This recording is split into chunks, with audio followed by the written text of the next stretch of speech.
A gente vai falar hoje sobre um assunto que eu gosto muito, que é literatura.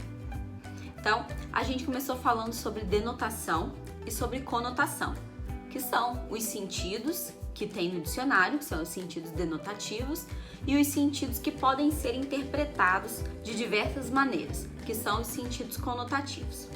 E são esses sentidos conotativos que interessam pra gente agora. Os sentidos conotativos são aqueles em que eu interpreto a palavra de uma forma subjetiva, ou seja, para uma mesma palavra eu posso ter diversas interpretações. E aí que eu vou começar com intertextualidade.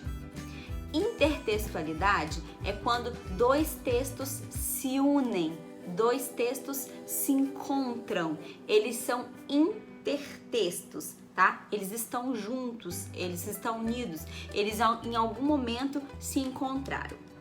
Então, eu tenho intertextualidade várias vezes na literatura, no cinema, no hino nacional. A gente vai ver, por exemplo, no livro de vocês, uma canção muito famosa, que é a canção do Exílio, né? Que fala: minha terra tem palmeiras, onde canta o sabiá, as aves que aqui gorjeiam não gorjeiam como lá.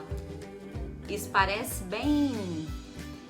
parece que a gente já escutou, né? É porque a gente escutou várias vezes no hino nacional. E o hino nacional foi feito depois da canção do Exílio.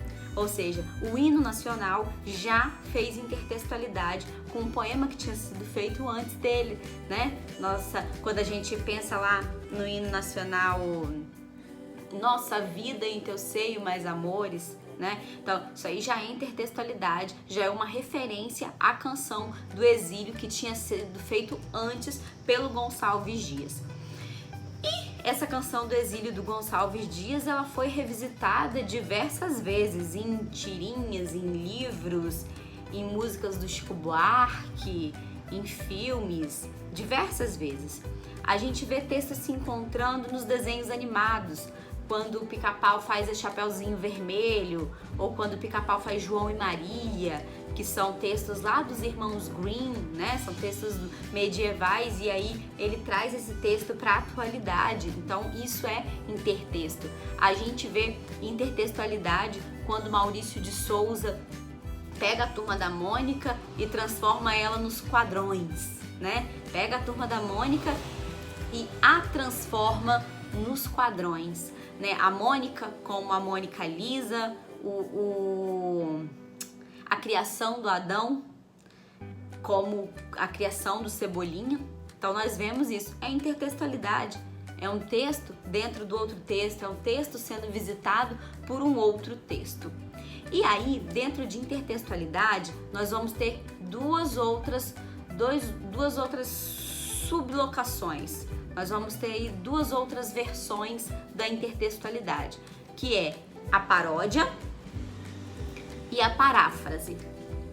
Na paródia, o autor da paródia, ele pega a letra que já existia, ele pega a obra que já existia e ele cria em cima desta obra. Ele cria uma nova letra. Normalmente ele vai fazer uma crítica, ele vai fazer uma ironia, ele vai distorcer as ideias do texto original para poder causar esse efeito crítico, esse efeito cômico. A paródia, vocês já viram várias vezes na sala de aula, né? Quando vocês pegam uma letra e distorcem, transformam essa letra de acordo com o conteúdo que é pedido pelo professor.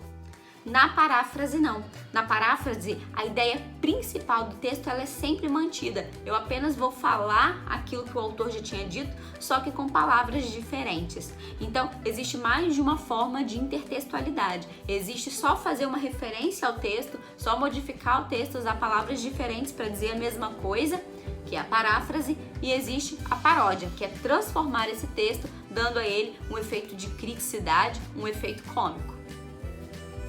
Ainda falando sobre literatura, nós vamos nos lembrar dos poemas visuais. Nós já vimos no ano passado, em História da Arte, os poemas visuais, que são aqueles poemas que transformam os versos na figura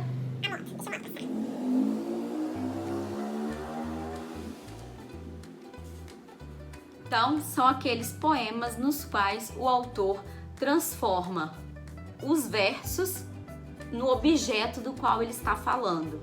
Então, se ele diz que alguém desceu uma escada, ele vai transformar os versos em escada. Se ele diz que alguém caiu, ele vai fazer de uma forma que cria a impressão de queda. Se ele fala de uma flor, ele vai fazer com que os versos estejam em forma de flor. Então, isso é um poema visual. É um poema que a gente não apenas lê, mas a gente enxerga o objeto de leitura nele também. Se a conotação é importante para a gente entender os textos literários, nós não poderíamos deixar de falar das figuras de linguagem, das figuras de som. Então, nós vamos falar sobre algumas delas.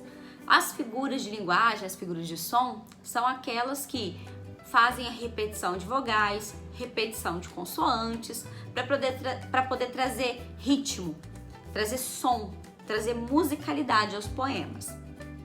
Aí nós temos, por exemplo, a aliteração, que é a repetição do som de consoantes idênticas, consoantes que têm uns sons idênticos, veludosas vozes.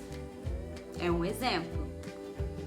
Eu tenho a assonância, que é a repetição de uma vogal tônica, ou seja, uma vogal bem forte, uma vogal com um som bem forte, um O que apareça muitas vezes bem forte, um A que apareça muitas vezes bem forte. Então, a assonância é a repetição de um som de uma vogal que seja tônica, que seja um som mais forte. Eu tenho a paronomásia, que é a repetição de palavras que têm o som similar, ou seja, o som delas é parecido, mas o significado é diferente. É o que lembra os parônimos, lembra as palavras que eram parecidas no som, mas no significado elas eram diferentes.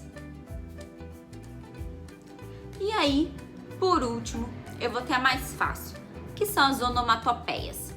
São aquelas que imitam o som de objetos, som da natureza, sons de batidas, aquela toque-toque, né? Que é um som muito conhecido dos quadrinhos, né? As onomatopeias aparecem muito nos quadrinhos, mas elas aparecem em diversos outros textos.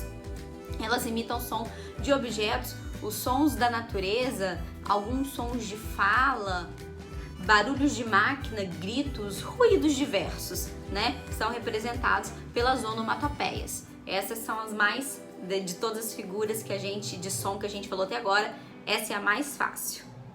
Vamos pro exercício agora?